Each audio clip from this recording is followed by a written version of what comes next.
बर्तमान सबुठारु बड़ खबर हाईटेक मेडिकल रे घटी भयावह अग्निकांड। तेबे अग्निकांड रे किछि रोगी से परिवार लोके मध्य आहत होइतिबा सूचना मिली। तेबे आमे आपनको जणै दउछु बर्तमान सबुठारु बड़ खबर हाईटेक मेडिकल रे अग्निकांड घटी जे अग्निकांड बर्तमान द्वितीय महला रे घटिथिबा सूचना मिली। अनेक जण एथिरे आहत होइतिबा बेले सेठारे थिबा सिक्यूरिटी गार्ड सेंसलेस होई पड़िछन्ती। तेबे अनुमान करा जाउछि जे एसी रूम रे काम चलिथिबा बेले एही शॉर्ट सर्किट घटी जाई थाई पारे।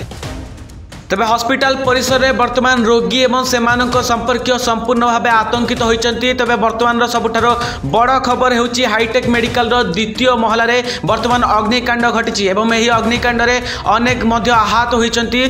तेबे सेठारे थिबा सिक्यूरिटी गार्ड मध्य वर्तमान सेंसलेस हरैचंती। तो वर्तमान सबुठारो बड़ खबर आमे आपनको जणै दउछु। तेबे विशेष भाव में जणै दउछु जे केते जण आहत होइचंती आम पाखरे संपूर्ण खबर नाही। ए संपर्क रे संपूर्ण खबर जानिया पई आम सहित जोड़ी रहितांतु। वर्तमान सबुठारो बड़ खबर होउची हाईटेक मेडिकल रे घटिची भयावह अग्निकांड।